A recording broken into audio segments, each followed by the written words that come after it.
Okay. So I can edit out stuff.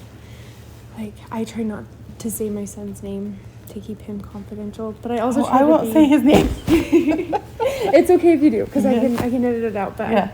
I try to be open and vulnerable, and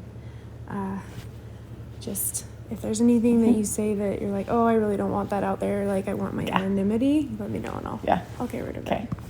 Okay. It's a little bit awkward, but I want it to be natural, so we don't have to talk about all this stuff. Like if you want to go off topic or I just thought I'd better keep myself a little bit focused. No, I'd love for it to be organic and flow wherever you want it to go. Honestly. Okay. Yeah. All right. Thanks. I better keep it focused. Thanks for doing this. I really appreciate it. You're welcome. You're welcome. So who's your other friend that's doing it? So I've had a couple of friends on. So my friend Nedra and I have done, she was a sounding board for me to do my birth experience. So my first fertility journey and birth experience was my first episode. And then I had another episode with her. There's a dirty diaper on the floor right there. Sorry about that. Hey, that happens when you have kids. And then I had another podcast episode with her, but it didn't record. Oh, dang it. So we lost that one. And then I did one with my only friend from nursing school, Lexi. She's in Texas now. And then I've got one scheduled with Nedra next week, but she couldn't do this week, so I'm appreciative you did this one. But I'm going to do one with Peyton, and I'm going to do one with Lexi from the ward too. Yeah. So. How's Peyton? Good. She's going through a lot. She cares so much. And she's amazing, and she's going through. She's going to get on and talk about her fertility journey. Good. Kind of go into that stuff. Good. We're thinking about maybe doing an episode 2 where we clean out, go through her house and her bathroom and her kitchen cabinets and stuff. As she starts to think about switching things out. So yeah, I'm looking forward to that a lot. But yeah, they're going through a rough time. Yes, they are. The seasons of life. Yes, they are. So, what products was she getting rid of? So I know that's something I need to do too. But I took the advice from somebody online that said, one of the first things is to drink purified water. And I do drink a lot of it. So I got the Zero water filter. Okay. And I'm loving that. Except it's one you just have to pour your water into, and it's not like anything super fancy. I would like to get RO. Would you recommend RO? So there's one brand that I was looking at that I'm a little bummed I didn't get, but I can't remember what it was. But Just Ingredients recommends it, and they're these big silver tanks. Oh, okay. And I think they filter through layers of rocks and stuff, and then they have like smaller filters and stuff too. I need to look more into that. What I do have and what I'm familiar with is an AquaTrue, which is a reverse osmosis filter.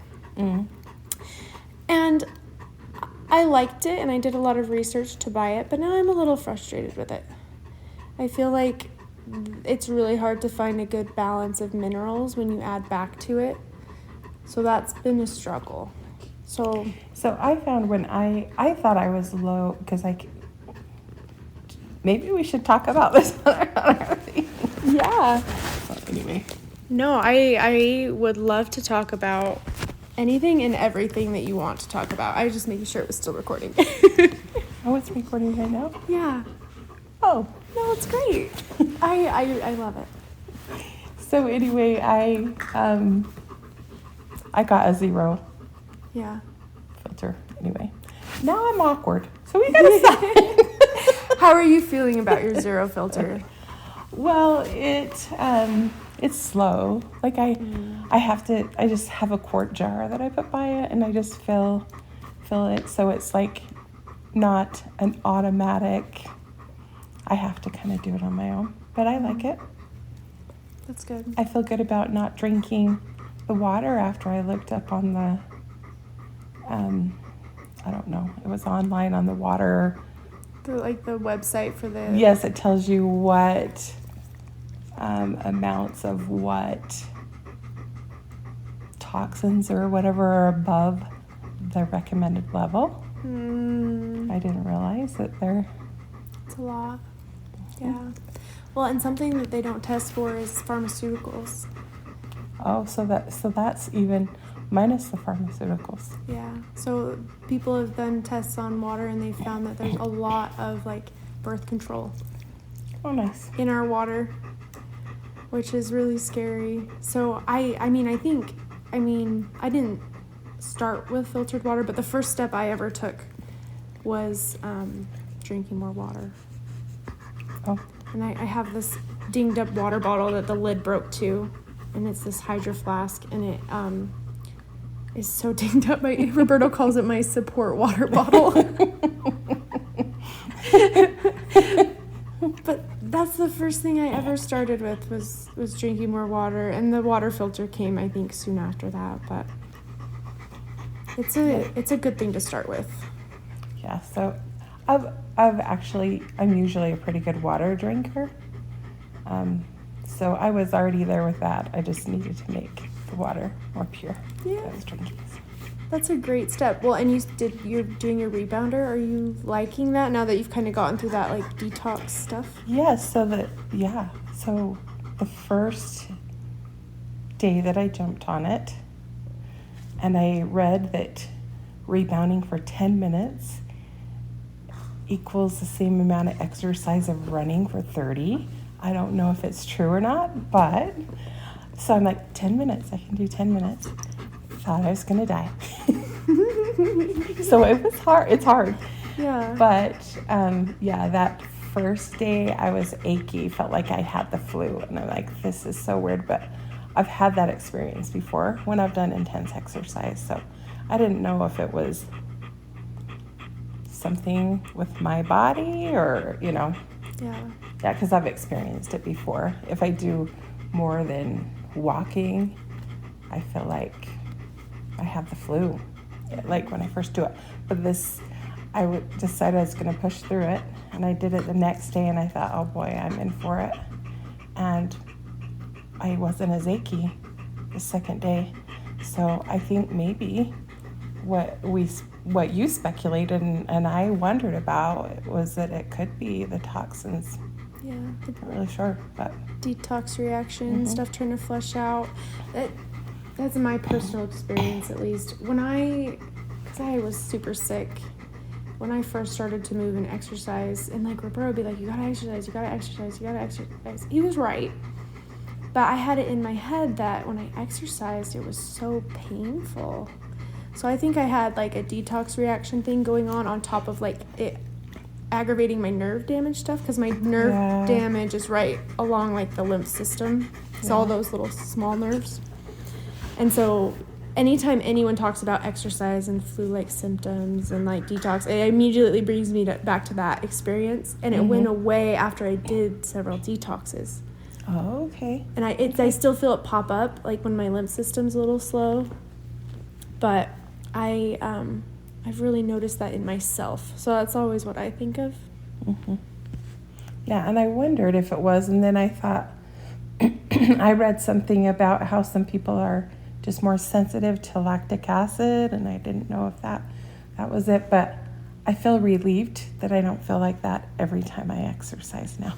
Because, I've done walking and I don't have that experience, but today I rebounded, and I did not ask Alexa to tell me how many minutes I had left until I only had 1 minute and 30 seconds left. And that was huge for me. I'm like, I can't believe I didn't get that desperate until I am so proud of you. That is awesome.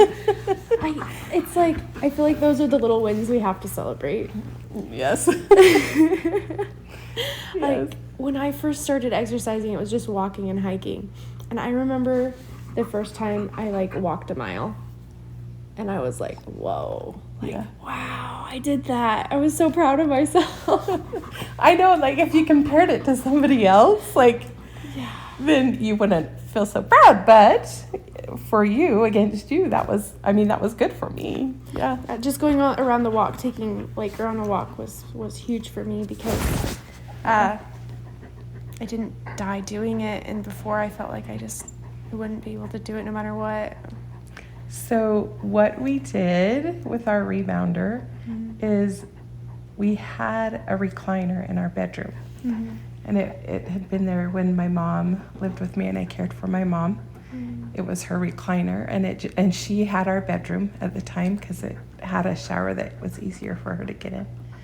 And so that recliner got moved out of our room because I told my husband, I want to rebound instead of sitting in that chair. I know TV shouldn't be in the bedroom, but that is where my husband likes to watch TV. And so I said, okay, we're going to take that out. And we put the rebounder in there. And my husband is rebounding as well. That's amazing. I know. And it's so nice because you don't really have to do anything. You don't even have to wear shoes on them. They're so much I just fun. Get on there in the morning and jump and listen to my 80s and 90s music. I love it. That 80s and 90s rock, that's where my soul is. Yes. I have such the weirdest taste in music, but my dad's 80s and 90s rock. So I can just picture myself in the morning going to AC/DC. Yes.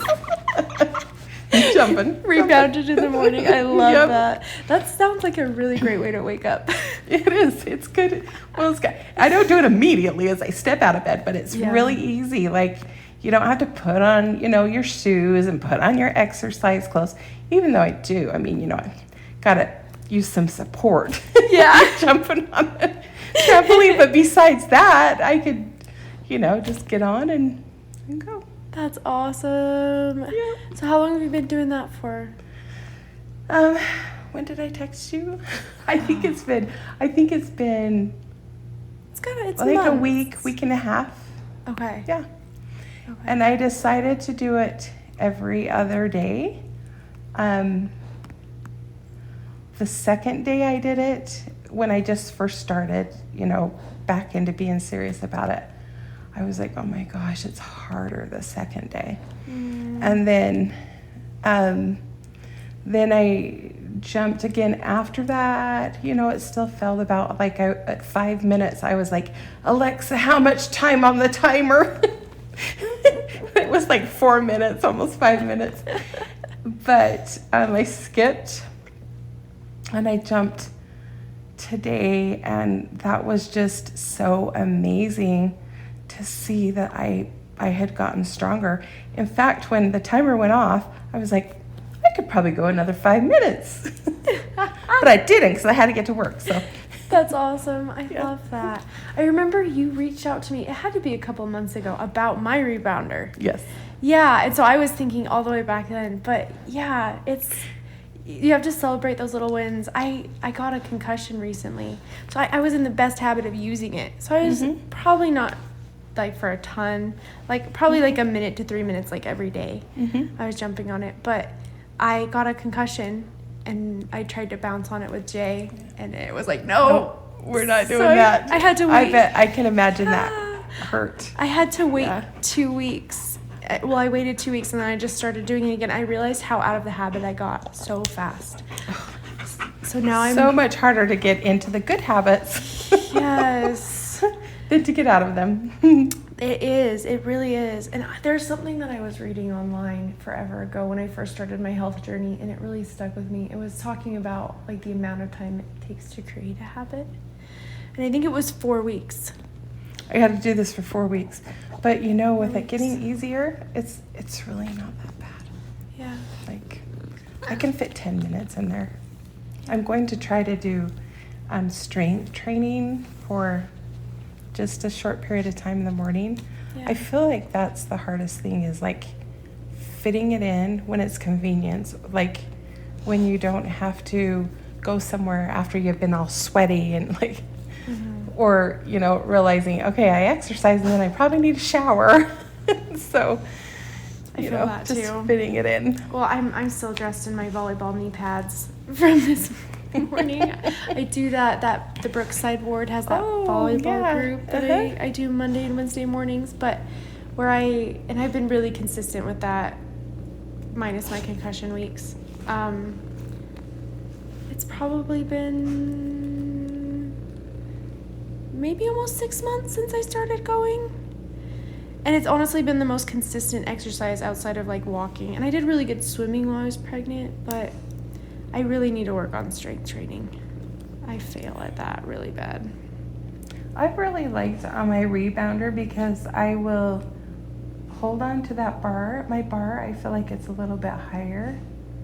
And I can do like, leg lifts or different things so I can focus on my legs or just do a lot with my arm movement and feel like I'm doing toning as well.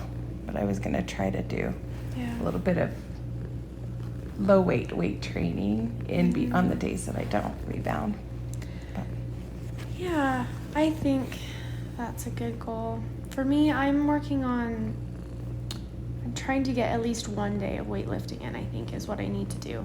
Because I've been focusing on like trying to get like 2, 3, 4 days in, and I fail, and then I get so bogged down in the fact that I didn't do what I planned to do that I just don't do it at all. And I need to just get over that and just do it, even if it's just 1 day a week. I'm trying to do more strength training with weights, but it's hard to get a good workout routine, especially when you don't like it. Like the rebounding for like 3 minutes a day, I really enjoy. And I could do it for longer. Maybe that's what I should do.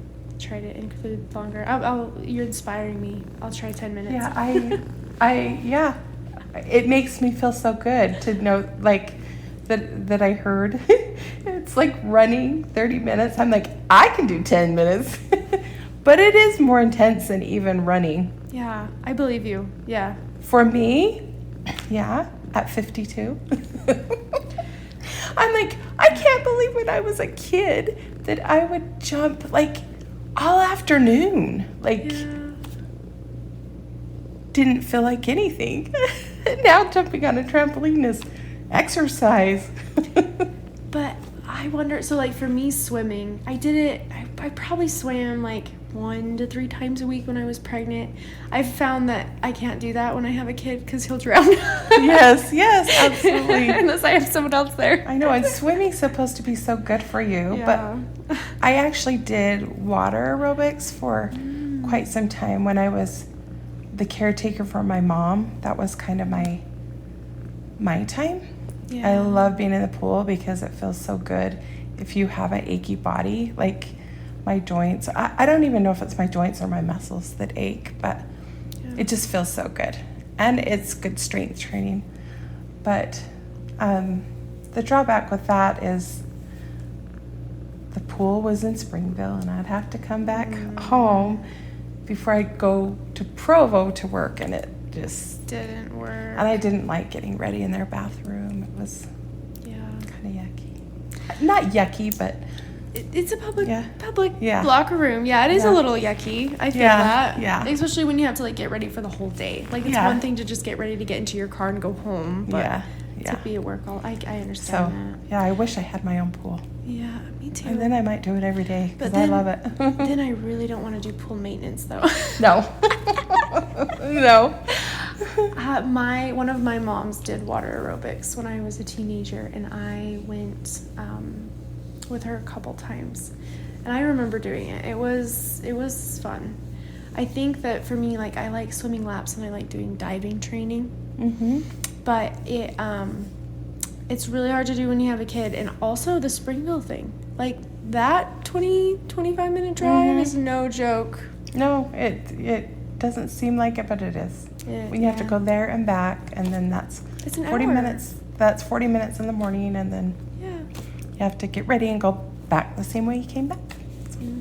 And well, for me, getting someone in the car, having someone with if you have a kid. I mean, I don't even have a kid. It's still a lot. Yeah. But it's just if I just want my own bathroom to get ready in it. I feel that. And then you have to wash off the chlorine Yeah. And then how it affects your hair and different things. So I probably could get one of those cap things. And I didn't. I never did. I have one of those cap things, and it still doesn't work as great, honestly. Yeah. If I like put like conditioner in my hair and then put the cap on, I feel like it works better. But I feel like then I have to put something in my hair before I can. It's just another step. Yeah. But yeah, I feel that. All right. So I'm really excited to answer your questions, but I do want to say that I am no expert and that I might say something wrong or not have the right information, and that I'm going to do my best. Okay. Okay. So I've known you for a little while, and I know that you had a health journey that was really difficult and went from doctor to doctor and was in a lot of pain with an autoimmune condition.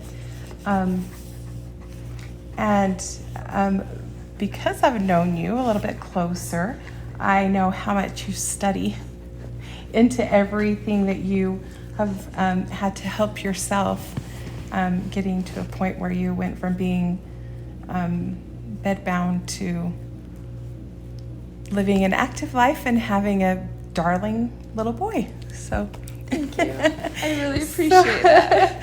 So and since I've known you, I've tried to pick your brain all the time. I know. So, but I have recently, I have really wanted to work on my microbiome, and I've heard that there are like health conditions or different things that can occur due to an unhealthy microbiome in my gut. So what do you know about that? Okay, so 70% of our immune system is our gut interacting with what goes through it and then telling our brain what's going on. It's huge. Our gut is our second brain, and it is the tactile sense that the brain has to tell the body what to do and where to go. And microbiome dysfunction is so real. And let me just tell you how real it is from this personal experience that's going on right now. Have you noticed my son's bow legs? Mm-hmm. They're pretty bad. Mm-hmm. So next time you get it, you probably haven't been like watching it, but they've gotten significantly better. Okay. And it's because we've been treating them, and you wouldn't believe that it's related to his microbiome. So when he was 2 months old, he had a UTI. Okay. Had to have antibiotics, wiped out his microbiome, and he has not been absorbing calcium, even though he's had plenty in his diet. And so he has rickets, which they say is really rare, and they only diagnose when it's so severe that they test for it. And they just tell us all that bow legs are normal. And I was just told it's normal, it'll go away on its own. It's normal, it'll go away on its own. And then several people are like, hey, it's bad. Like, go get it checked out. And the pediatrician's like, no, even if I were to give you a recommendation to a specialist, they wouldn't do anything because he's not a surgical candidate yet. Wow. That's what I was told. So finally, enough people got to me, and I was like, I have to go somewhere. So I went to a holistic doctor here in Payson. And he's like, yeah, it looks like rickets. And he put Jay on... Do they test for rickets? So they can test like the vitamin D levels and the calcium levels, but he didn't test for it. He's just like, let's start treating it, and if it gets better, it's rickets. And that's what we did, and it got better within 3 days.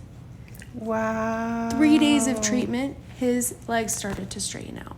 And so I had already kind of assumed this was going on, and I had started giving him high-dose vitamin D, and I had been giving him calcium, so I was so confused of why he didn't have calcium, so I just thought it was the vitamin D. But it turns out the calcium I was giving him, it wasn't bioavailable. It was something his body really had to change to be able to use. And but he had milk.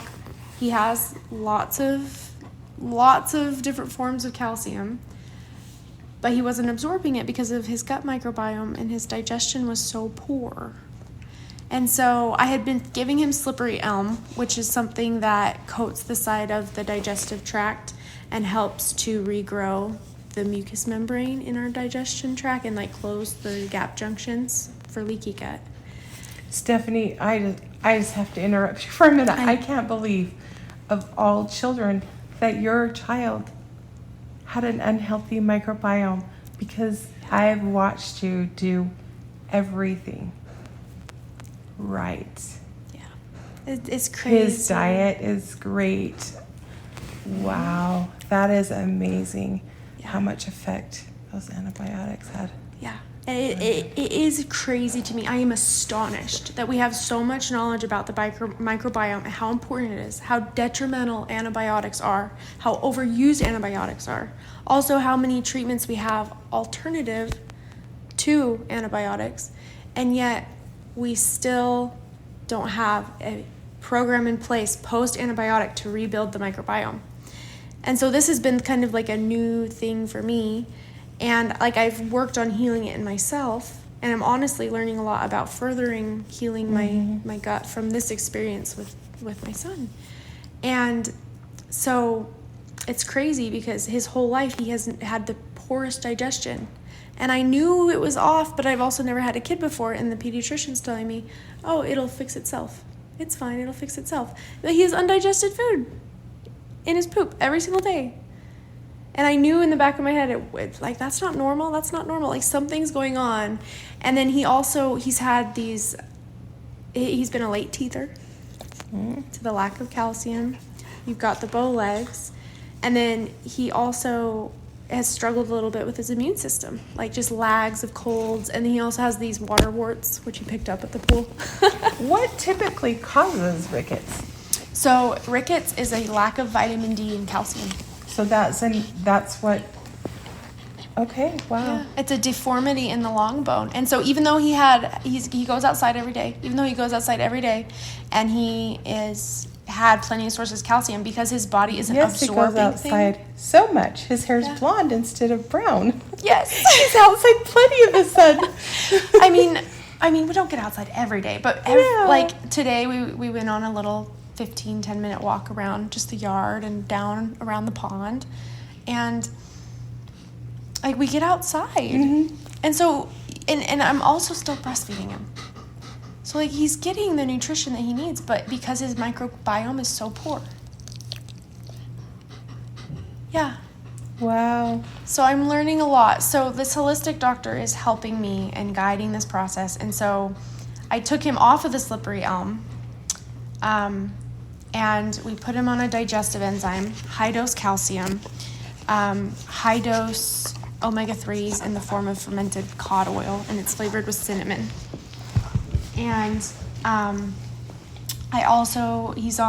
we're getting probiotics from a lot of different sources, and we're doing a laser light for his little water warts. He's got 3 of them. But I've literally been fighting these things for over 6 months. They're so stubborn. And I haven't been able to get rid of them because his gut is off. It's all... That is insane to me. Linked to his gut. Yeah. And wow. And so his digestion got worse after I started all of that. Hi, welcome home. His digestion got worse after I will. His digestion got worse after I started all of that. And so I put him back on the slippery elm. And then the combination of all of that just clicked. And his digestion is better than it's ever been. And his legs are improving. The combination of what? So slippery elm, digestive enzymes, and then high-dose calcium, vitamin C. It's a bioavailable calcium, vitamin C, and omega-3s. Wow. And then lots of probiotic sources trying to build up that gut microbiome that he's just been depleted in. So that brings me to another question. Yeah. If someone doesn't like fish, what supplement is best to get omega-3? So this one that I bought, I really like the ingredients on it because it's literally just fermented cod oil and cinnamon, and I don't think it tastes very bad. Okay. But there's this brand called Brawlings that the doctor recommended, that I'm going to see, and he recommended it because it tastes so good. Okay. And it's What's the brand name? It's Brawlings. Okay. BRAULINE''S, I think. And you have to refrigerate it, but it is So basically, if you have a omega-3 supplement, if it's not refrigerated, it's probably not the best quality. But the Brawlings one, it has a couple of ingredients in it I'm not a huge fan of, which is why I went with the cinnamon fermented cod oil one instead. But the doctor didn't have a problem with the ingredients. He's just like, take it. He recommends it for with adults. omega-3s, then you hear about like making sure that it doesn't have the toxins that can commonly be found in fish. Yeah. How do you know? I mean, how do you find one that, or is that not something that should be, that is as much of a concern as you, I don't know, everything I think that I hear, I want to do it perfectly, and I don't want to add more toxins to my body. Yeah. But is that something that should be enough of a concern that we should look into that? Or I haven't heard enough on it, so I don't know if I can speak to if it's a huge concern. The way that I have approached supplements is by finding a brand that I trust. So, like, I don't know a lot about that Brawlings, but that doctor does, and he recommends it a lot. So I don't know. I'm leaning towards trusting him. Yes, yeah. Because he's helped me so much. I liked the look of this one when I looked at it. I liked that it didn't have additive ingredients. I liked that they didn't know exactly what was in a dose because it's natural and the doses vary. I like that it was sourced and that I could look up a lot about the company. So I think like it just depends on the company, and then you find companies that then you feel work for you and then you trust them. Do you know what works for me? Is ask Stephanie. Then I totally trust it. I totally trust it. And I go with it. I figure if you could come back from where you were, that you've done research on the stuff that you use. Yeah. So. Well, and some of it's been trial and error. Some of it's like, you know what, I'm going to try this, and it doesn't work. And then I spent money on it, and it's like, gosh, dang it. And sometimes it works. And I found that, like, things that work for me don't always work for someone else. But sometimes, like, things that work for other people don't always work for me. And it's really a personal journey. Like, Peyton, she's doing the Garrison therapy, the coffee. Right now? Yeah, she's been doing it. I should have done it with her. She's been doing it weekly. And she loves it, the coffee enemas. Yes. And so, like, okay, that's working for her. But, like, there's some people that, like, they don't want to do that. It's not going to work for them. Like, if I could get my husband to do that, I know it would help him so much, but he's not going to do that. I know. That's so true. Yeah, my sister and I want to get together and be our support people for each other to do that. But maybe I don't. So she's doing it once a week. Mm-hmm. Whereas when you were really doing, I think that you told me when you were doing a deep detox, that you were doing it for like a week. Yeah, so I actually started with doing it once a week. Okay. And then it wasn't enough. So it causes such an intense detox reaction, and then at least for me, I could feel it building and my nerves were on fire. So I could feel my body needing to get it out, and so I just wanted them all the time. I was having one every 2-3 days, and then I just was like, okay, I have to listen to the instructions. I had to humble myself. Be like, okay, I gotta follow the instructions of the doctor that created this program. And so it's a coffee enema every 2 to 3 hours. And I skipped nights. And it's so worth it to just dedicate. For how long? The time to do it. If your body really needs it. So it's a coffee enema for every 2 to 3 hours for 1 to 2 days. And then you feel your body needing it. Like you'll feel it needing it. And then you spend the next 2 to 3 days doing it as much as your body needs it. So it could be every 4 or 5 hours. And you just kind of go as much as your body needs. So I would say it's a 3-day minimum, week maximum process. Probably 4 or 5 days to be safe.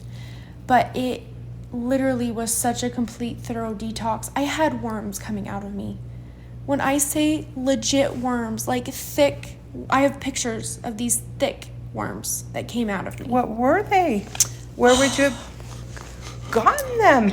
So, holy cow. The more I learn about like detoxing and parasites, the more I learn that we all have parasites, and it's a root cause of a lot of our problems, and we don't diagnose them here in the United States. It's like we've completely erased them from our knowledge base. And we say it only happens in third world countries, but it's so not true. If you look back to like old doctor books, like old like records that doctors used to take, there's tons of evidence that we used to do like regular parasite cleanses, just like we do for our farm animals and our pets. And we don't do that anymore. Interesting. Very interesting. So I just got done with a detox. I did that herbal cleanse I was telling you about, which I realize isn't for everyone because there's a lot of steps and it can be very overwhelming. I'm willing to do it. I just have to have it written out for me because my memory's like this long. It's a lot. Like you start with triggering your bowel, and then you're going to the bathroom 3 times a day. And then you're taking something for your bladder and your kidneys to help them flush out everything. And then after you've done that for a week, you add in the liver, and then you do that for another week. So then you've got the bowel and the urine and the liver that you're taking. At the same time. At the same time. You just continue and add on. Mm-hmm. Okay. And then you do that for a month, and then you add in the bloodstream one. And the bloodstream one takes everything out of the cells, and then it's flushed through. And so a good detox focuses on exit pathways. So when I started this journey, I made a lot of mistakes. One of the mistakes I did was trying ozone therapy. And I'm not saying that ozone therapy doesn't work for some people. I think it really, really helps some people. But when I went in, my exit pathways were so closed off. Like, just an example is I would get in a sauna, and I would sit in a sauna for the max amount of time I could stay in the infrared sauna at the max temperature was like 40 minutes. And that was pushing it for me. And I would only start sweating at the last like 5-10 minutes. So sweating is a detox pathway. So I'm a good sweater. That's a good thing. That's a good thing. Oh, that's good. Yeah. Now I can get in the sauna and I can sweat right away. I can go to volleyball in the morning and I wear my sweater. That is interesting. On purpose to try to sweat, but my detox pathways were so shut down and closed off that I wouldn't sweat. And so I was also super constipated. I had a really bad and I am still working on that, and I'm really proud to say that I'm regular. Yes! That is an achievement. And also, like, I'm a mouth breather, too, and when you mouth breathe, that's a whole nother thing. Like, nose breathing is really important, so I've worked really hard to, like, nose breathe at night. Speaking of which, I need to get more tape. I do that little tape trick, if you've ever heard of that. But I need to get more tape for a long time.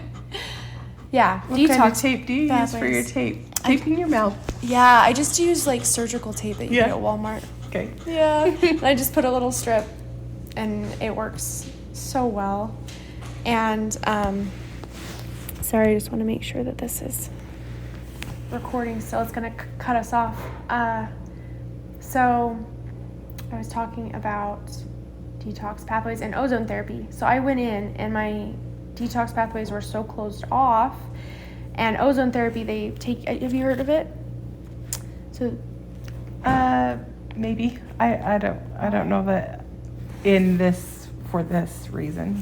Go ahead. So they withdrew my blood, and then they put in ozone into the bag. So they injected ozone into the bag and shook it up, and what happened is the blood went from dark red to really, really bright. Okay. And so what happened is the oxygen separated, so it's basically oxygen but with an extra molecule, and so the extra molecule exited off and was gas, and then the ozone hyperoxygenated the blood, and then they put it back into my body. Okay. And so the whole point is to it's like the same premise of a hyperbaric oxygen chamber. Hyperoxygenate the body so that it can get all of the things out and like detox.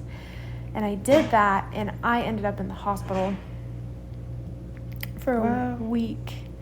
I couldn't, like, I moved all these toxins out of my body, but they had nowhere to go, and they were sitting in my gut and my liver. I had gallbladder attacks, and I call it like the massive gut attack. Like, I would eat anything, and my gallbladder would have so much pain, and everything was sensitive to my stomach. So basically, I just rushed all these toxins to my gut, and they couldn't go anywhere, so they were sitting there, and they caused nerve damage in my gut. And I had taken like 10 steps forward, and that was like 20 steps back. Oh, goodness. So I learned a lot about the importance of detoxing and opening up your detox pathways. So a good detox, and that's why like people get flu-like symptoms and these detox reactions is things are not open. So sometimes things can work themselves out, but if someone's like super, super ill or having super bad like side effects, it can be really detrimental to not have them open and to try to detox. And that's why I think detoxing gets a bad rap too sometimes, because oftentimes it makes things worse before it gets better. And if your detox pathways aren't open, it makes things a lot worse and will make you worse overall. So tell me, since we're talking about detox pathways, what are all the detox pathways that we have? So the biggest one is your bowel, and then you have urine, you have sweat, and you have breath. Okay. So those are the 4 detox pathways. And you also have your liver, which is kind of like an internal one. So your liver is what filters all of your blood, and it filters all of your blood every 5 minutes. And so what's really cool about that is our lymph system, it takes everything that it's gathered from all of our cells, all of the little things, the areolas and the venules and the little itty bitty spaces and what the cells dump into the extracellular spaces. That's what the lymph system does. It picks all that up. It's like the trash pickup, and it dumps it into the bloodstream. And then the liver filters it out of the bloodstream, and then it uses it's one of the ingredients, all these toxins, is biliary salt. So there's a lot of things in bile. One of them is biliary salts. Sorry, but it filters it into bile. Bile is so cool. It has so many processes. There's biliary salts which help break down fats. There's these toxins, and then there's also it uses it to replace electrolytes. So those are 3 of its functions, and I think I might be missing 1 or 2, but I think that's all of its functions. So basically what happens is the bile dumps, gets out toxins, breaks down fats, goes through the body, recycles electrolytes through the gut, and then is absorbed 3 to 4 times before it's excreted. The bile? Absorbed where? Through your gut. Okay. Yeah. So toxins can be reabsorbed 3 to 4 times before they're excreted, especially if you have a constipation problem, if you're not moving, if you have wide permeable gut gap junctions. And so what's really cool about the coffee enema is coffee, there's 2 active ingredients. There's the coffee enema and there's the palmitic acid. So the palmitic acid goes in, and it is the precursor to glutathione, and the liver makes glutathione. And that's why you lay on your right side instead of your left side, because the right side, so most enemas you lay on the left side because the goal is to get as deep as possible and clean stuff out. But with coffee enemas, you lay on your right side. One, you don't want things going in too deep. You just want it to sit at the bottom and get absorbed into the portal system, which is those big veins that connect directly to the liver. And so that palmitic acid goes to the liver, stimulates the process of glutathione, and the caffeine does 2 things. It vasodilates everything, opens everything up, causes all that bile and all those toxins to get dumped, and then it also scrubs the bile. So it attaches to the bile and makes it so that it doesn't reabsorb, and it gets excreted right away. And that is really helpful if you have a giant toxic load and you want to get it out really fast. And so like this doctor that I'm seeing for my son, he is a huge fan of like slow detox. And I tend to agree that that's the best thing to do in like daily life. But if you're like chronically ill and you want rapid change, putting the work in to like go through a hard detox and get it out really fast, I cannot recommend highly enough. You want relief. Yeah. It changed my life. Yeah. I went from recovering to being recovered, and then to go on Living. Yeah, living. And not just living. I had been so sick, I never thought I was going to be a mom. So to go from being in this state of recovery to then being so healthy and having such a healthy pregnancy, it was like such a shift in my life. So awesome. Changed my life. Yeah. Yeah. Can't recommend the Garrison therapy enough. And I didn't even follow the dietary protocols. I only followed the enema protocols. I ate meat and fat that entire time. Okay, so should we restart it? Let me see. Let me see how much time we got on the... It looks like we're still good. We're good for like a while. Oh, okay. And I'm in no rush also. Okay. So as long as you want to chat, I'm done. So, what did you just say? It triggered a question for me. You said diet. that the diet. So that is one of my questions. I am like one of those people like, okay, if I'm going to do this, I got it. I'm type A personality, unfortunately. Fortunately and unfortunately. But do you have to be eating like a perfectly clean diet and when you're detoxing, or can you detox even if you're not eating like everything that's perfectly healthy? And that's a really great question. I also think it's a loaded question. Okay. And the reason I think it's a little bit loaded is because I think a lot of people, they want like the results. At least me, when I first started this, I wanted so badly to eat all the crap. And I would still do it and I would hurt myself. And I got to the point where I got so committed to not doing it. And I went on a super restrictive diet for like a year and a half. I didn't eat processed sugar. I didn't eat gluten. I didn't eat dairy for like a year and a half. And then I went through the Garrison therapy and I got pregnant, and I started to add those things back in slowly. And I think I had started to add them back in slowly because I had healed a lot of that stuff and I could tolerate it when before I could not tolerate it at all.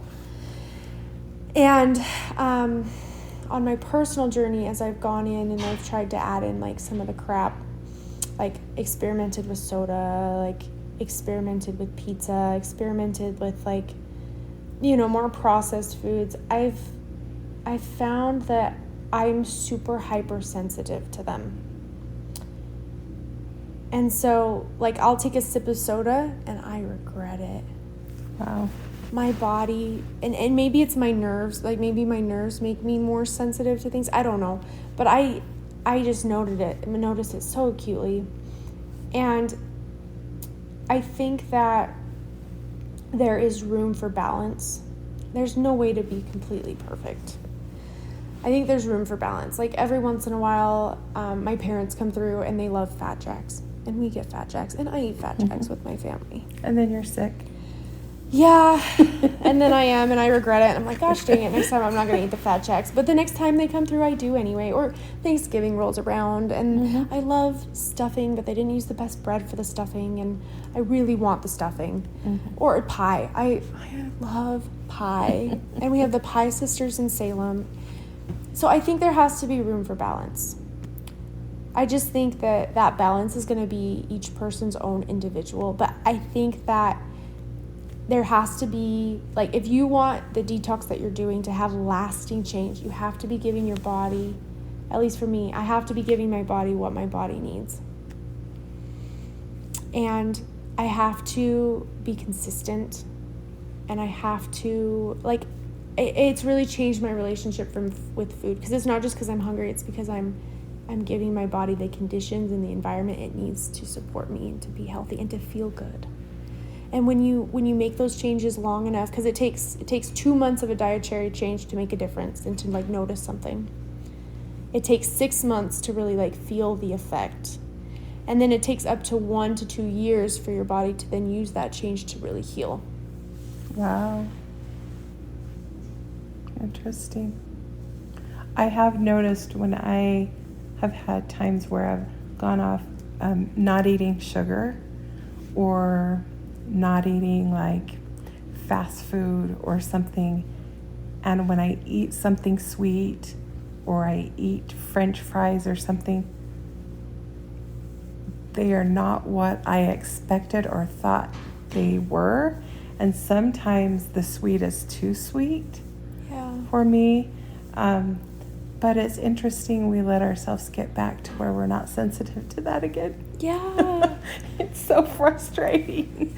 But it is. Yeah. I feel like it's convenience. I think a lot of it is convenience. And like also your profession too.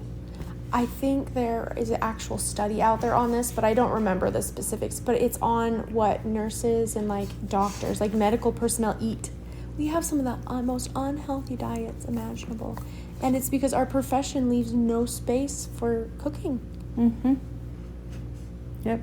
Or healthy food. And like you look at what hospitals sell, and I think Intermountain actually has some pretty good, some okay options, but most of it's junk food and soda. Yep. Well, and food stamps. Do you know the number one item bought with food stamps? What? Soda. Ugh. Thank goodness soda is not one of my problems. Thank goodness.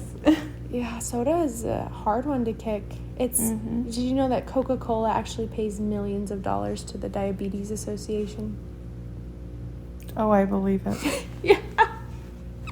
I was listening to something the other day. I don't know how real it is or not, but it was some doctor that, and I don't know if this is a conspiracy theory, but it was saying that Japan, to get the U.S. back from something lots of years ago, put something in foods that we eat that trigger diabetes. Yeah. Well, that would be a good biological warfare. Yeah. I just learned, so I'm listening to this podcast currently. It's Tucker Carlson and Casey Means. And her brother's on there too. I can't remember the brother's name. But I'm only like 25 minutes into this podcast, and I've already learned that in the 90s, the cigarette companies were getting in trouble and going bankrupt and having all these problems because people are finding out they were causing lung cancer. And so what they did is they went and they bought these food companies. They bought the 2 food companies that were the conglomerates at the time. And they took all the scientists that were involved in making cigarettes addictive and put them towards making food addictive. I believe it. Yeah. We've been poisoned. And I don't even think the original intention was to like slowly kill us. I think the original intention was just to get us addicted. Mm-hmm. Make us eat a lot of it and make us addicted so we would never stop. It's money. It's really evil. Yeah. So if someone wants to work on healing their microbiome, well, first of all, how does someone know that their microbiome is unhealthy? That's a great question. The gut is so important, and there's so many variety of issues that can come up. And so things that you want to look for that I've learned along my path with my son, watching other people's experiences, my own experiences. You're looking for diarrhea or constipation. You're looking for bloating. You're looking for stomach pain. You're looking for skin issues. Skin issues are a big thing. You're also looking for immune issues. So if you get sick and you have a really hard time recovering, that's a really good sign that your gut is struggling. Poor digested food is another sign. I'm trying to think of any other ones that will come to me. And like constipation, I'm just going to clarify constipation because many people think it's like, oh, as long as you're moving like every 3 to 4 days, you're fine. No, you need to be having a bowel movement every day, minimum. It's so important. And when doctors say that it's not, that really irks me because it is. So for someone who's having 3 or 4 bowel movements a day, could that be a negative? Could that be an indicator that their microbiome's not healthy? Yes. So it depends on the kind of movement. If you're going 3 to 4 times a day and it's like solid, well-formed stool, you're probably fine. But if you're going 3 to 4 plus times a day and it's diarrhea and watery and undigested, your microbiome is struggling, and the cell lining of your gut, the mucus layer of your gut is struggling. Yeah. So in that event, like with your son, you knew that he wasn't digesting well. Is digestive enzymes more important at first than building up the microbiome again? Or is it kind of that, do digestive enzymes do anything to prevent the microbiome from building and doing it on its own? So that was actually a question I posed to the doctor. I was like, how is this going to result in him not needing it anymore?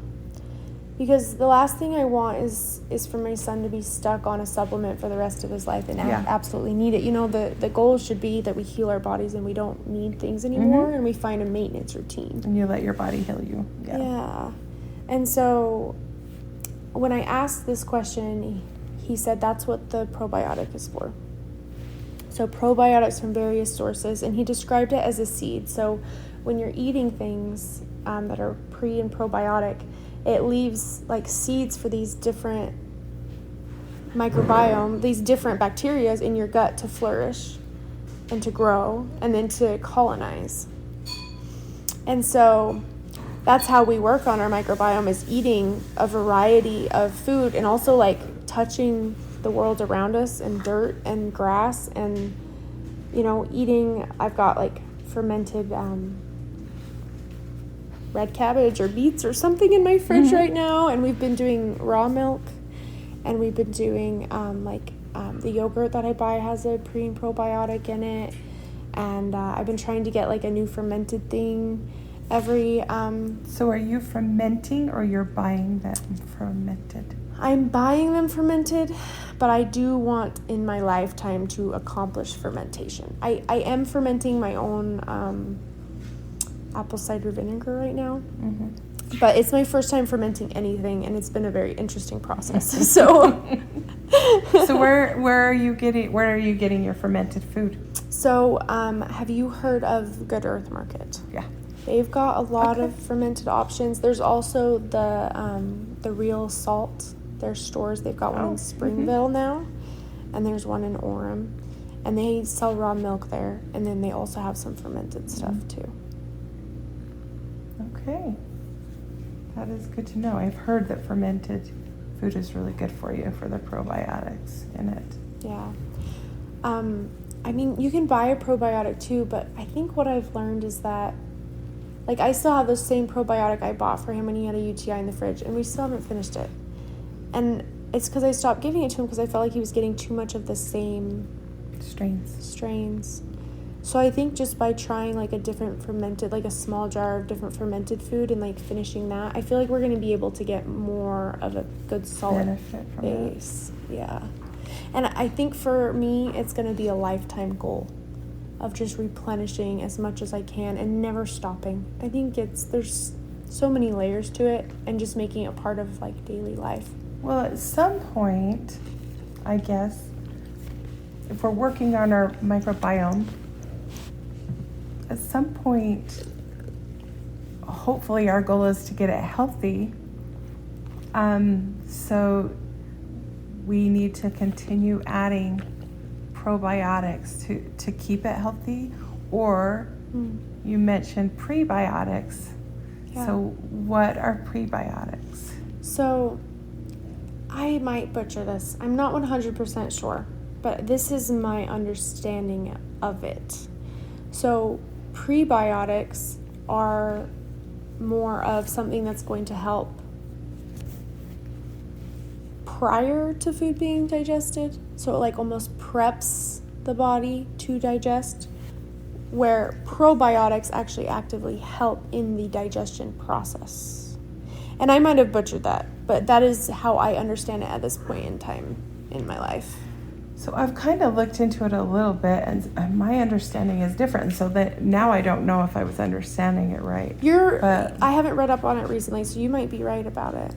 I think it's like a lot of prebiotics are fibers, so different fibers, and that is what your microbiome likes to eat and what keeps it healthy and what it thrives on. Yeah. But maybe it's different. No, I think that actually is exactly along the lines of what I was saying. Oh, actually, okay. Is that it gets the gut ready, the microbiome. You just took it a step farther. It gets the microbiome ready and feeds the microbiome. Keeps it healthy and robust and Yeah, that makes 100% sense to me. So a while back, I really feel like I was on a good path I feel like my microbiome was healthier. I had lost some weight, which was staying off.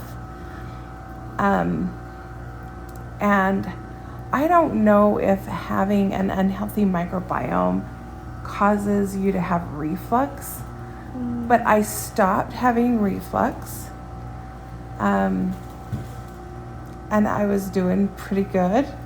I was trying to avoid gluten. I think I really have a hard time with gluten, and I don't want to have a hard time with gluten. But at that time, what I was doing was taking both a probiotic and a prebiotic. And sometimes even if I didn't take a probiotic, I would take a prebiotic. And I really feel like both of those together worked really well. But then I ran out of the prebiotics that I had, and I still, even asking you which ones to get, I still haven't gotten them yet. But my question is, like, how often should you take prebiotics, and is it a daily thing, or? Yeah, I think that there's different approaches you can take, and I think everyone's going to have a different thing that's going to fit their lifestyle. I think there's the approach of like, okay, I'm going to get this probiotic, I'm going to finish the bottle. And I think the wrong approach would be to get the same one. I think getting a different one. Just kind of building. Yeah, and getting different ones, I think would be the approach that I was going to take. The approach that I'm deciding to take, and this is a new habit that I'm building in my life, is finding it in my food. Yeah. And I feel it. Like when I eat that fermented beets I've got in my fridge right now, my gut likes it. It makes it really, really happy, and I almost like crave it. And so I just have a little bit with lunch every day. And so I think that that's the approach that I'm choosing to take. And I think that it makes sense that it helped your reflux. And so I think that the reflux as in like acid buildup, right? Okay. So like a burning, yeah, I can't remember exactly the mechanism of action, but I was telling this to Peyton because she gets it too. Is that it's not actually too much acid, it's too little acid. And what happens is the acid that you have is struggling to break down the food that you have, and it gets really like frothy and irritated in its attempt, and then you get that up your throat, I believe is what is going on. Barbara O'Neill on She's got some channels I like on Barbara YouTube. O'Neill. Mm-hmm. She's got, look at her stuff on reflux and like acid. But she recommends taking cayenne pepper before meals because it stimulates the acid production and then eating. And blood flow. And blood flow to the gut. And it will actually help you be able to digest things and over time get rid of it all together, the reflux. I actually listened to that, and I think I took cayenne pepper in apple cider vinegar. It was pretty hot. I think I gave myself too much. But I've been actually following her a little bit. In fact, I have her natural home remedies book. It's a big, thick book, and the only thing I have negative to say about it is it's not in an order that's easy to find one specific concern. I could see that being an issue. Yeah, I could. Yeah, see but that being an issue. I like the stuff that I've learned from her too. I just need to implement it all and get it working. It's so hard. I remember first starting this health journey and getting so bogged down by how much I had to change. And so then I would make a plan, and I do this in my life everywhere, not just with this health journey, but I would make a plan and I would write down everything I needed to do perfectly. And of course the plan was unrealistic. Yeah. and so but at least you're trying. Yes. And you're figuring out the most important things. Yes, I agree. But what I would do is I would get so bogged down in how I wanted to do it in the plan of like how I would do it that then I would like stall and not do it. And then it would take me a really long time to like get back to it and like really start building up and like wanting to try again. And then the other thing that I do, and I do this everywhere in my life, is I'm a to-do list. I am a recovering to-do list addict is what I am.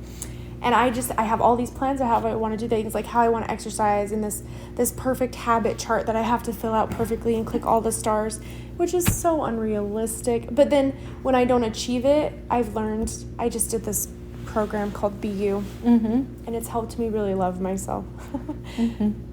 But one of the other things it's helped me realize is that I would use the perfect plan as a mask, and I would present myself very fake. And so I'd say, oh yeah, I do this, and this. And yeah, I'm trying to do those things, and I might do them sometimes, but I would present them as if I did them all the time perfectly. And it was very unrealistic and fake of me. Yes. So I'm recovering, but when I still do that, and I'm trying to catch myself doing that. And so for me, I finally found success in like starting and implementing these things when I just picked one thing and focused on one thing at a time. And try to get that perfected or as a habit. As a habit. Like just part of your life. Yes. Yes, please, go. Okay. I have been drinking. Okay, we're back. Okay, so if someone is wanting to just get started on maybe trying to clean some toxins out of their body, maybe whatever you talked about, opening the exit pathways and all of that, what would be the best thing to do to start that? I think that the best, first, and easiest thing to do is to drink more water. Okay. Drinking more water is in itself a detox because it helps flush things out of the body. It does help the digestive system.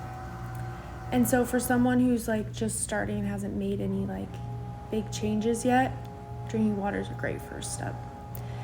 If you're looking for like a more like advanced step after that, it depends on your resources. It's going to depend on your lifestyle. Breathing is a very, very, very good, cheap, affordable thing, and you would be surprised how much you can do with breathing, because like the Wim Hof method is a form itself of over-oxygenating your body. And so you can oxygenate your body by yourself for free. Yeah, I watched a guy, he talked about, like doing something, basically like his own mini hyperbaric. Yeah. With breathing. And since then, I haven't, for a while I tried it, and I can't even remember what it was then, but it's made me more aware of that we don't use our lungs to the fullest extent. So I really try to take deep breaths when I'm intentionally thinking about it and trying to do that belly breathing and open it all up but yeah, I need to learn more about that breathing. Yeah, I think those are all really great first steps, by the way. Like the intentional breathing throughout the day, you have no idea how huge that is. It really is. Like, people don't realize it, but you're saying belly breaths, and I'm sitting over here practicing my belly breaths. Yes. Because I do that too. I do intentional breathing, and I've actually geared mine more towards birth prep too. Mm-hmm. So I do like intentional birth prep with I do like this hook breathing. That's a belly breathing. So I go. Mm-hmm. And I this training gave me a mantra. One of the things I learned for myself is I really hold on to the how of things rather than focusing on the end goal. Mm-hmm. And so my new mantra that I am going to incorporate into this breathing that I just got this last weekend is I flow, I let go, I attract, because I chase everything. Mm-hmm. And I'm also working on you're getting some love from Nike. But yeah, breathing is huge. The Wim Hof method is honestly something I need to do more of. Wim Hof. Wim Hof, yeah. W? W-I-M H-O-F-F, I think. There could be an H in there after the W. Somewhere. Okay. Maybe. Okay. I think it's just W-I-M, but I could be wrong. But his program, I wish he had more free content, but he's got some free content. But the knowledge of doing the breath and like how to do the breath is free. But then he has like apps that like help you track it and like help like walk you through the process, which is what he charges for. Okay. Oh. I'll be right back. Hello. So, ever since he started... This is your son? Yes, my son. Okay. Ever since he started the calcium supplement and like the regimen we've been doing for the rickets, he's been teething like crazy. So he's got like 4 teeth coming in right now. All at once. Yeah. Poor guy. Exactly. So I gave him some stuff for it. I've been giving him arnica. I don't know if you know what that is. Mm-hmm. It's a homeopathic remedy for pain. Mm-hmm. And they come in these like little sugar beads, and it works so well. So awesome. So I just gave him some of that, so we'll see if he needs me or not. So that brings me back to the a question that I had when you were talking about the calcium that you were giving him that was not bioavailable. Yes. Is what calcium was that, or is that something we need to be aware of? So we're not taking the same. So I think it's Dr. Christopher's kid line. Okay. So it's an herbal supplement, and so it's honestly a really great supplement and a great supplement line if you're digesting and able to absorb and transform calcium into what you need. And I honestly thought I saw a difference when I was giving him the calcium, especially around when he was teething. Mm-hmm. But I just think that his gut just couldn't break down and process all of the things. So bioavailable, if it's bioavailable, the body can use it right away or in a couple steps. If it's not bioavailable, the body can't use it, or it's going to take a lot of steps for the body to be able to use it. Thanks for working with me. So detoxing and opening the air or the pathways. Yes. Okay. Of detox. So, my favorite way to open up the bowel is enema.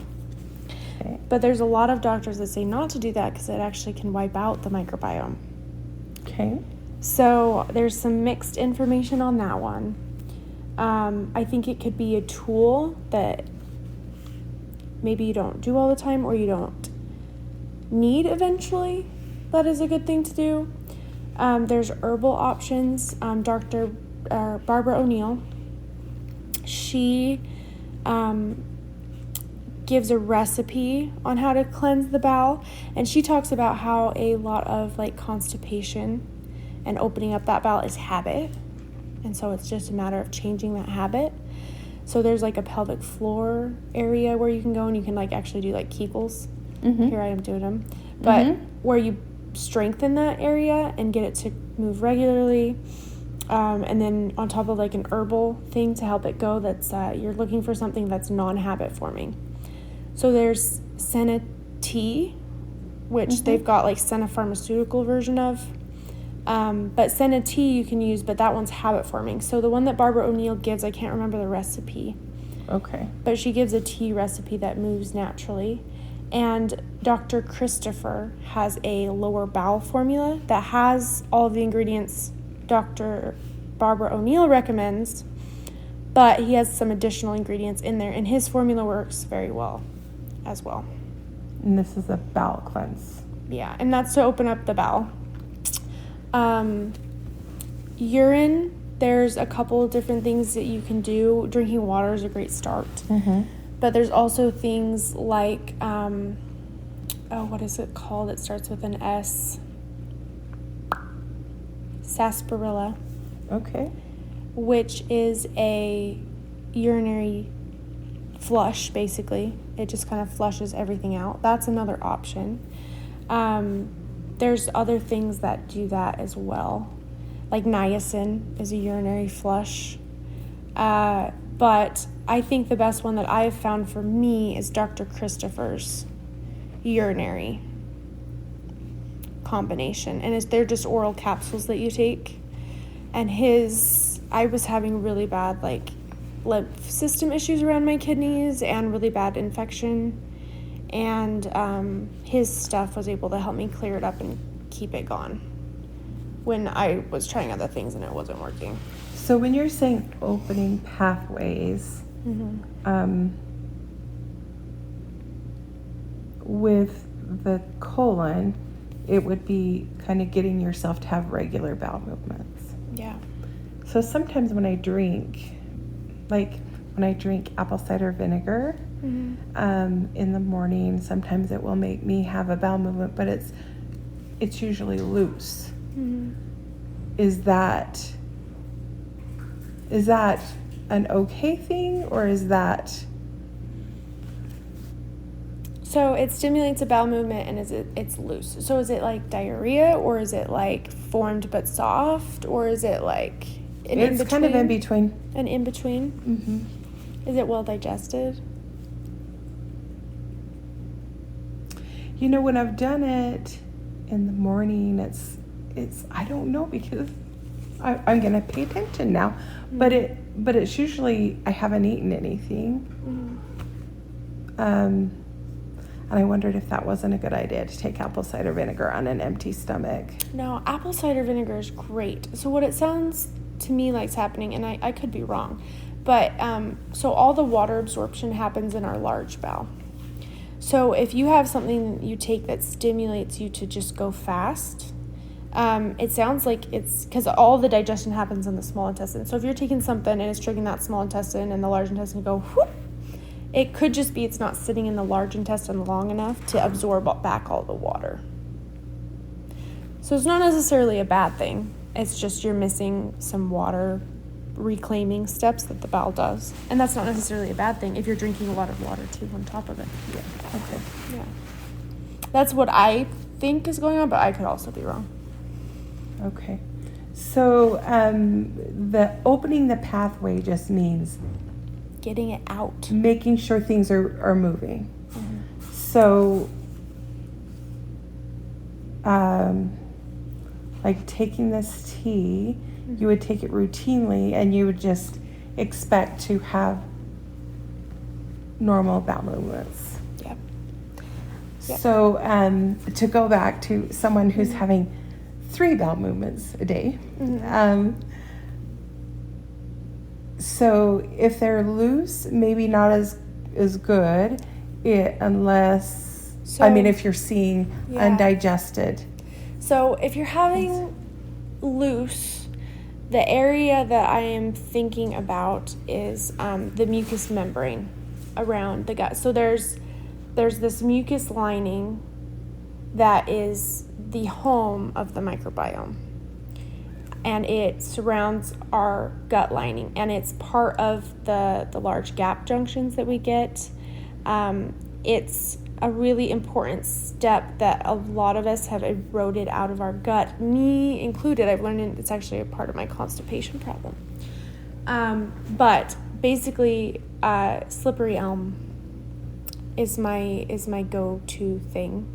Part of my gut issues are nerve damage too. But when I have a niece who has been on a lot of medications and they've really messed up her gut. And if her parents were to ask me the number one thing that I would recommend, it would be slippery elm. And her problem is she has loose all the time, especially around dairy or certain things trigger it. And I would recommend slippery elm. It's an herb, and you can get it in a powder. And I just literally put a little bit on top of some water, and I shoot it.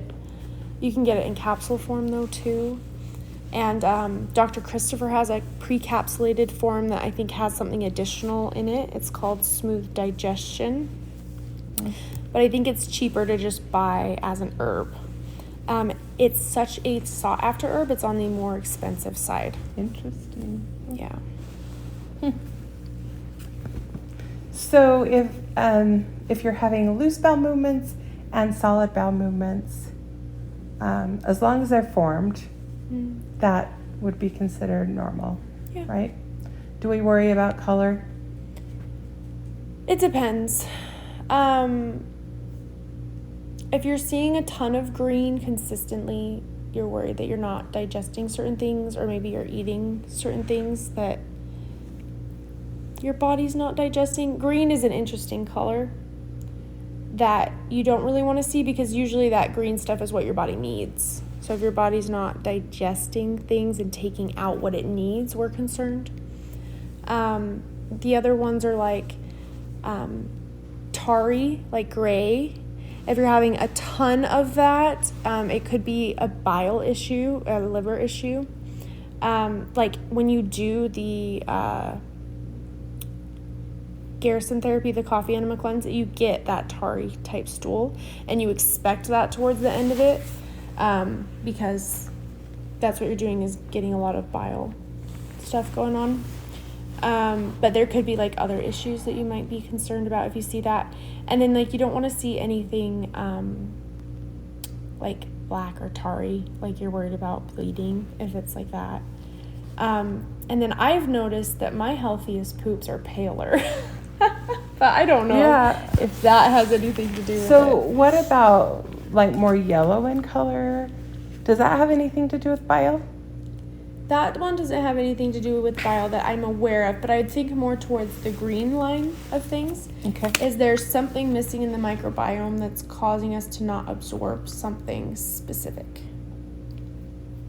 Okay. That's where my mind goes. I could be wrong. There might be a poop expert out there that knows better than So if you're having plenty of bowel movements as you're taking different things to help cleanse your body, then that pathway's open.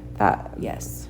And with opening the urinary pathway, what are we working at this way? If you're urinating plenty, then does that mean it's open? Yes. Okay. With, so for me, I think I hurt my kidneys because I was taking too many organ supplements. Oh, okay. So, but I took high doses of organ supplements for probably 2 years. So I learned from that, and I was like, okay, I can't take too much of that. I have to bring in some plants back in. So now I'm taking the organs when I feel like I need them and I'm like craving them, and I take mostly an herbal based, like multivitamin green powder. Okay. So I think it depends on the person. So like if you're gonna take a lot of things that are hard on the kidneys, it's probably a really good idea to take something that's going to strengthen and support those kidneys to do their function. And also, if you're going to be doing detoxes for like a long time, or you're going to be even doing a short detox, but you feel like your kidneys need support, it wouldn't hurt to take something like the urinary one from Dr. Christopher's line. And I speak of Dr. Christopher because he's what I know, and he's what I've used on myself. But I'm sure there are other brands out there too that are great. Okay. And then the other pathway was breathing. So that's just doing some breathing, intentional breathing, or breathing the Wim Hof method. Wim Hof breathing. And then the other one was sweating. So if you sweat plenty, you're good? Yeah. Okay. If you sweat plenty, that means it's open. So that means that like those are all signs that it's safe to detox. And with the breathing, I would add that it's really important to breathe through your nose at night. Okay. So, like, I haven't had my tape. I ran out of tape. And even though I've had it on my list, I haven't picked it up. And it's been months. And I need to get it back because I miss it. And I notice, like, my mouth is dry when I wake up. And I'm like, gosh. Oh, you're like, darn it. Dang it. I did it again. Okay, so once you know the pathways are open, are there some things that we can just, I mean, I know that lemon juice is good for you, apple cider vinegar is good for you, I've heard ginger helps with different things, so would there be like a drink or something that we could add to trying to eat plenty of good fruits and vegetables and a mixture of, good proteins that would help to suck out those toxins? So, and also you mentioned the liver, and I have heard like you want to like get the liver, you want to help the liver flush things through. So is that all part of the detox? Or do you need to do something to prepare your liver? So it depends on what kind of detox you're looking to do. I recommend doing a parasite cleanse. Something that's going to get heavy metals out, which could be just a general detox. You want to do a liver cleanse, and you also want to do a systemic cleanse. And all of those things you want to do with your 4 pathways open. So with the parasite cleanse, I wish I had known this when I did the Garrison therapy for the first time, but I did the Garrison therapy, and I wish I had followed it up with an additional parasite cleanse. But I just did Dr. Christopher's VF syrup. It's a parasite cleanse. You take a teaspoon in the morning and a teaspoon at night. And it helps to get rid of the parasites because the parasites are what they hide themselves from our body.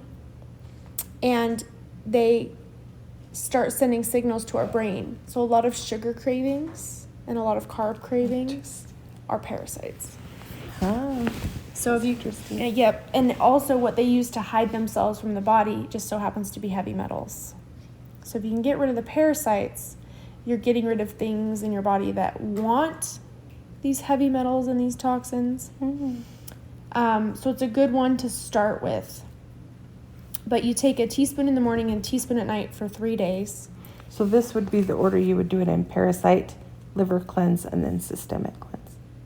Yeah, I would do the systemic cleanse last. And so the Garrison therapy is kind of a combination of parasite, systemic, and liver.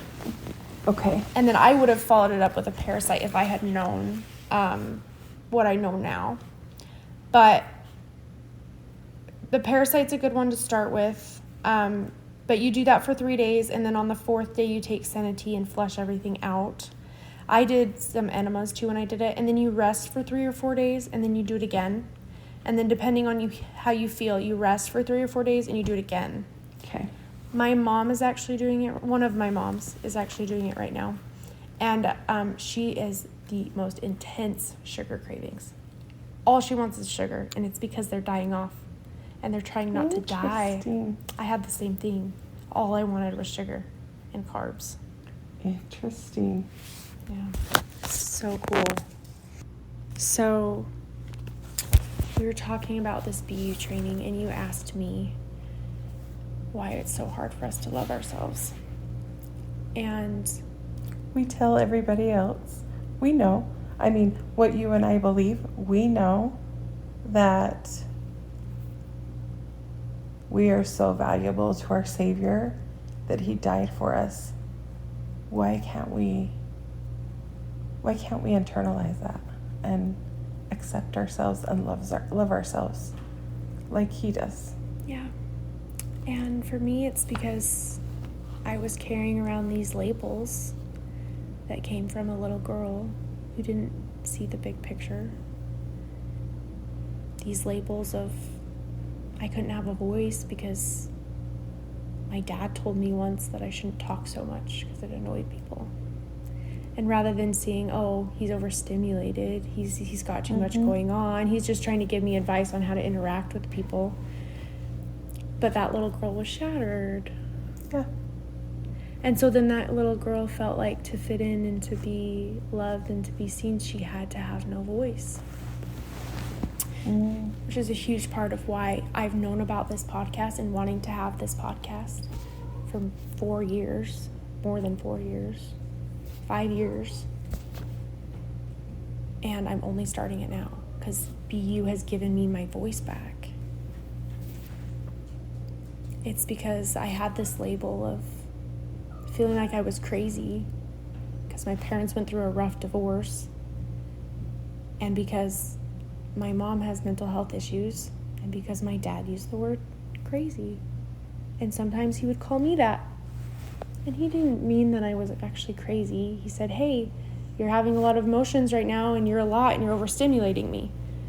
And he did the best that he could. But we have all of us have these little things that happen in our childhood that we couldn't understand the big picture, and we only experienced them. I have this label that I carry around that is fake. I'm fake because I was caught in a lie. And so I always had to be right because that lie I was caught in wasn't my own lie, and I was following someone else. And so I had to always be right because they were right, and they blamed it all on me. So, okay, now I have to be right problem, and I'm a fake. These labels and these patterns we're carrying around our whole lives. I'm worthless because I remember breastfeeding. And my mom wouldn't breastfeed me anymore. And my dad was angry. And I didn't understand the situation and that my dad wanted my mom to stop breastfeeding and that she was doing her best. And I just remember wanting to have this close connection with my mom that she never knew how to replace. And here I am at a 2.5-year-old. And my dad is taking me across the country to get me away from my mom. So she couldn't breastfeed you? So she wouldn't breastfeed me. And all I remember is him being angry, my mom being so distraught, and I also have this pain and this victim mentality that came from the only time my mom would breastfeed me was when I got hurt. So I learned all of this about myself. And I was like, oh, I do this because of that. And then there was other things that happened older in my life that like cemented these patterns. And so I had these labels that are not who I am. They're not who I am, and they're not who my Savior sees me as. But yet that's what I was carrying around, and I did not love myself. I didn't even know how to love or connect with myself. And we don't give ourselves the break that we would give to anyone else. To anyone else. Anyone else. We don't know how. Yeah. So I went through this program, and I can tell you now that I am an open, genuine, worthy woman. And by being open and genuine, I create connection. And because of that, I influence people, and I inspire people to want to be worthy. Yes. Yeah. Yes, you do. Thank you, I know. That's who I am. Yes. And even though I feel sometimes to be open and I disassociate again, I get to choose to be open. And now I even know that I have that choice I can make. Yeah. This program is changing lives. It changed my life. Be you. Be you. Okay, friend. I gotcha. Come here. We've got friends here, don't we? Yes. Huh. Hello. Well, that is really interesting. So, it makes me wonder why you hear of the ACE study. You've heard of the ACE study. Yeah. And we know that there's some people that are more sensitive to toxins. Mm-hmm. And there's some people, or maybe there's some people that don't seem to be affected by the toxins that we're exposed to, or by food sensitivities or whatever. Do you think that maybe these adverse childhood experiences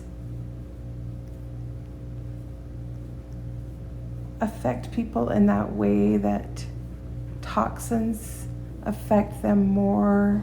They can't, like, is there a connection there, do you think? 100%. I think that the line we have drawn between mental and physical health is the most arbitrary line that has been ever drawn. Mental and physical health are so intertwined. And the fact that we don't treat patients that way really makes me angry. When I started this healing journey, it was because I wanted to become physically healthy. But there hasn't been a single step that hasn't involved mental growth and mental healing. Even this BU training I did. I got done with the first day of part 2. And I had a headache all day. I was like, what is going on? It's like, okay, maybe I'm dehydrated, I've been busy. So I drank a bunch of water, nothing happened. So I'm like, okay, I go to my meditative state. I'm like, okay, I just need to accept this pain. It's trying to tell me something. So I accept the pain and the headache gets worse. And then we're driving home and Roberto's driving and I'm in the passenger seat and we're almost home and I'm like getting physically ill. I'm like, what is going on with me? And I've done like lots of energy work and I could just tell there's a lot of energy, but my brain was like on fire. And I'm just trying to accept it and let it do what it needs to do so it'll go away. And I just had this thought in my head, go to the grass.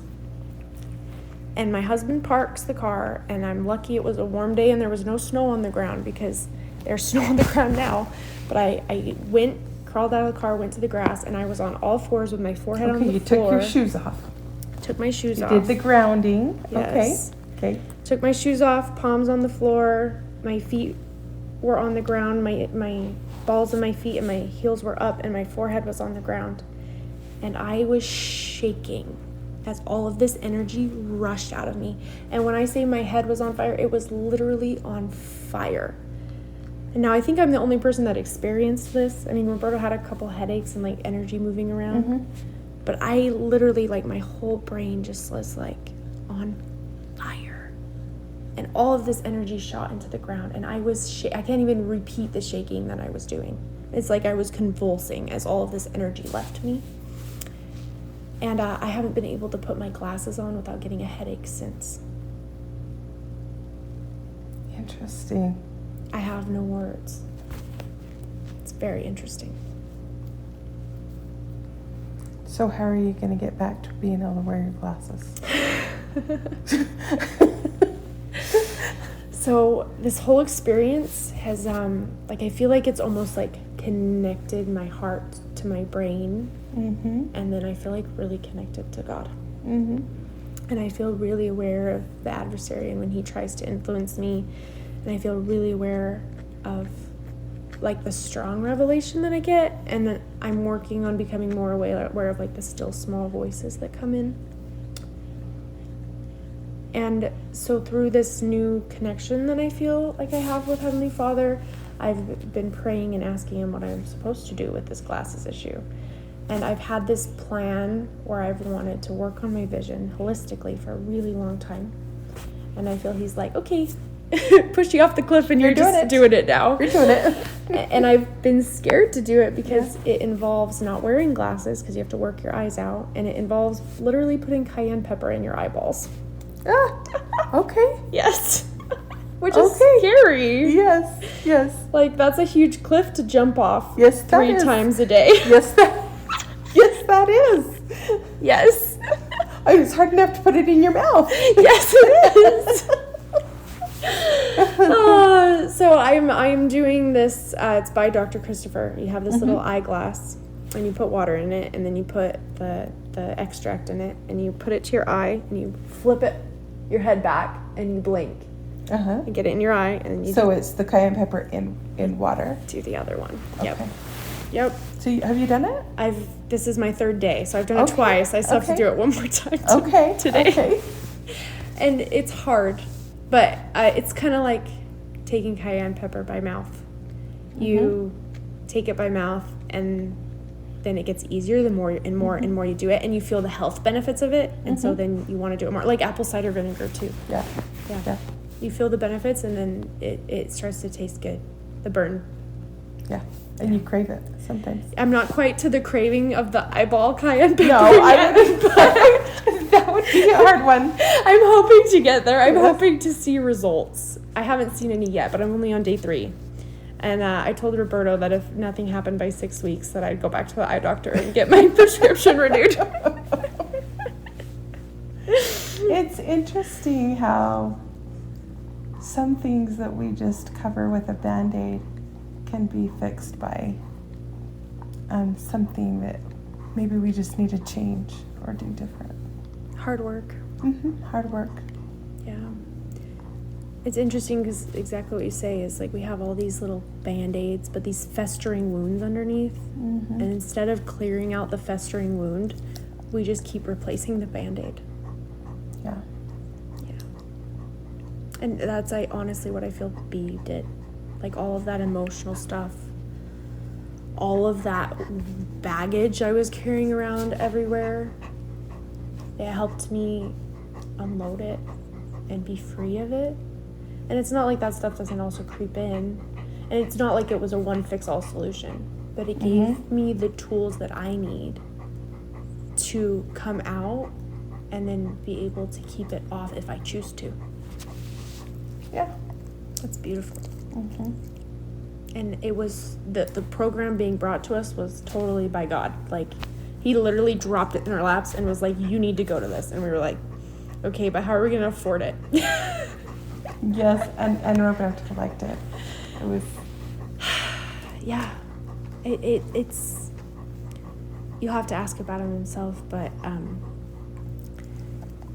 you walk in the grocery store and you try to make eye contact with someone, and no one makes eye contact with you. No, they don't. It's like we're zombies. You try to smile at someone because they say, smile to make somebody's day, and they almost turn away. Yeah. Yes, I agree.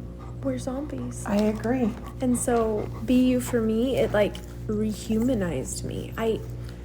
I didn't realize that I was walking around in life so disassociated, hiding behind all of this knowledge that I had gained, rather than really connecting with people. I don't know if you've noticed that, but I'm really trying to connect. And rather than just being like, oh, you have this issue, blah, blah, blah, blah, blah. Oh, you have this issue, it relates to me this way. This is the knowledge I know. And that's how I'm really going to connect and influence people. By connecting with myself first. I didn't even know how to connect with myself before this program. Interesting. Yeah. Yeah, a lot of it, I believe a lot of it is mental. And this sister that has dealt with so much abuse through her life,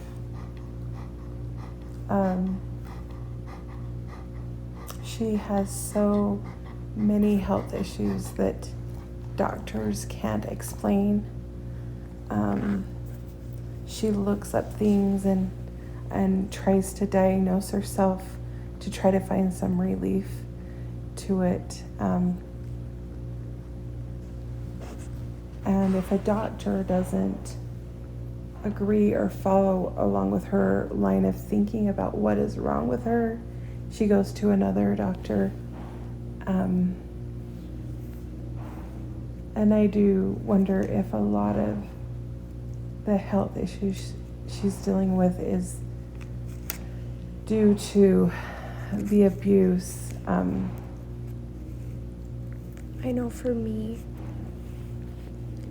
when I was little and there was that breastfeeding thing, I associated pain with being loved.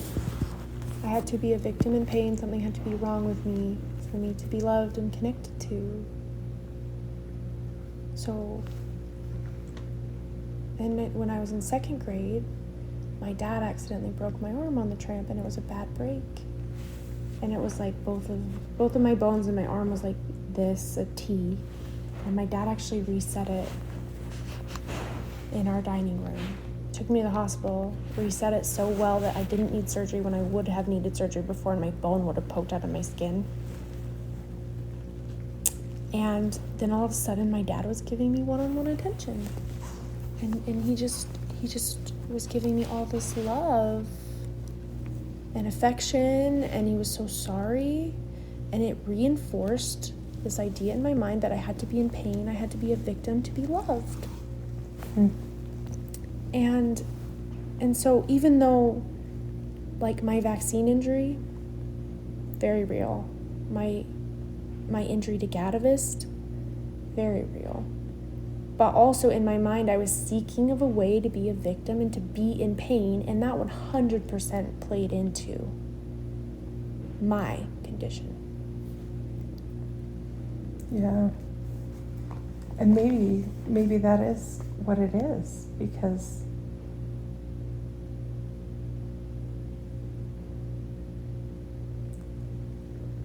it is almost like she's having a hard time separating herself and staying away from her abuser. What do they call that? Stockholm syndrome? Stockholm syndrome. But it kind of messes with my mind, because I'm like, how could she be wanting, like, some of these horrible things that he's doing to her? He throws money at her when he'll buy her big things, take her on big trips. Anyway, he pretends like he's wealthy when he's really, just not a good not guy. paying taxes, on his businesses or whatever, and that's why he's got plenty. And but it's almost like she is just so pulled back to that. Like, we're giving her as much love and we're discouraging, and she told her daughter, the more you tell me that you don't want to have anything to do with him, and so you won't have anything to do with me if I go back to him, the more I want to go back. It doesn't make sense. Like, nothing makes sense. Yeah. If you had told me you're in pain and you're looking and seeking pain and seeking disease and wanting to be a victim because of these things that happened in your childhood, the patterns that I had made no sense, because the patterns were made from the perspective of a little girl who didn't understand the big picture. And that's how all of us live. And so I take a step back and I look at my mom, one of my moms, and she was abused as a child. And she has a really hard time in relationships. And she picks bad men. Men that take advantage of her. Men that put up their end of the bargain and never follow through. And I see this pattern in her because, number one, she feels like a failure. She feels worthless. She doesn't love herself, and so she doesn't hold a high standard of how she should be loved. And she loves with money because the only way she felt loved as a child was when someone bought her food or a coat. And so that's the only way she knows how to give. Interesting. What is interesting to me is we can be raised under the same roof with the same parents, and the way things affect us are so individual. Yeah. So things that affected her in a negative way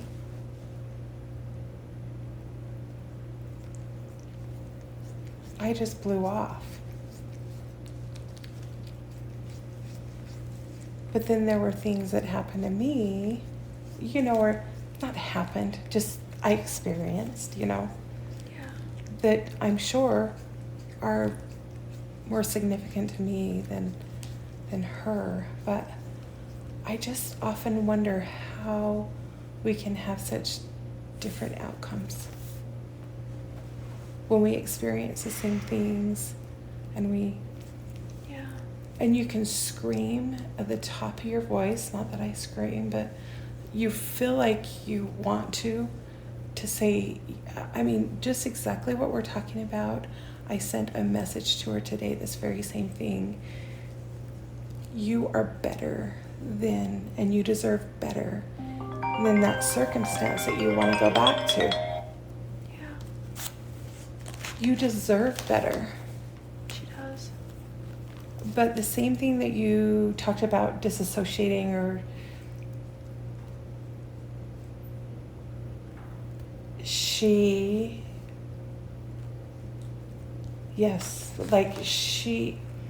is not herself, she is her situation. I don't even know how to explain that, but I don't think she knows who she is without being that person that goes through these abusive cycles or these abusive events that she goes through, and then gets showered with Love. monetary things. Yes. The To way her, that love she is monetary. perceives love. Yeah. Yeah. I think you're spot on. I think somewhere in her childhood, something happened where money and a monetary item is what made her feel love. And so now she craves the situation that, even though it's bad for her and she deserves better, she doesn't feel like she actually does. But she craves that thing that he gives her, that monetary value. You want to save him. She can only save herself. Yeah. Yeah. If she goes through this program, and if she puts even an inkling of work in, she will be able to see it and choose. Because she'll see a choice that she never knew she had, because she'll know herself. That she's okay. That she's okay. She's good inside. Yeah. Because I know that I'm good inside now. I can love myself and connect to myself and that little inner child. And I was never able to really do that before. So what is interesting is she is opposite of appearing insecure. She puts on a face as if she's got it all together. And you think she believes that she's wonderful and superior, and she's got a nice car. She's starved herself. She's got a skinny body. She tells you how beautiful people tell her she is. It's just so, like, it gets so jumbled in my mind. It's hard to understand, and from my point of view, I'm completely opposite. I really dislike divas or people that think that it is so important to look perfect and beautiful, and like, I detest that almost to a point of it being negative for me, because I struggle to connect with people that appear to be that way. Yeah. It's just so interesting to me that she is complete opposite of that. Yeah. As I learn about my siblings and I try to connect with my siblings, I'm learning that we had very different childhoods, even though we were in a similar situation. Yes. It's very bizarre how much changed after I left the house that I didn't realize that impacted them so drastically. And I think they don't realize and they don't see how the beginning of my childhood, when they weren't around or when they weren't quite aware, impacted me. Yeah. When my mom passed away, and we as siblings were talking about our mother, which my mother is an angel. She's a saint.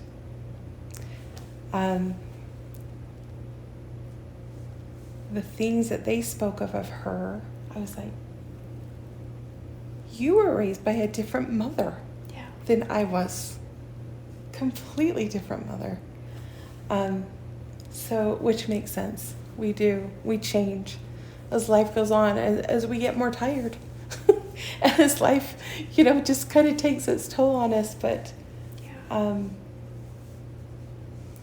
this is a sister that's the closest to me. She's the one just younger than me.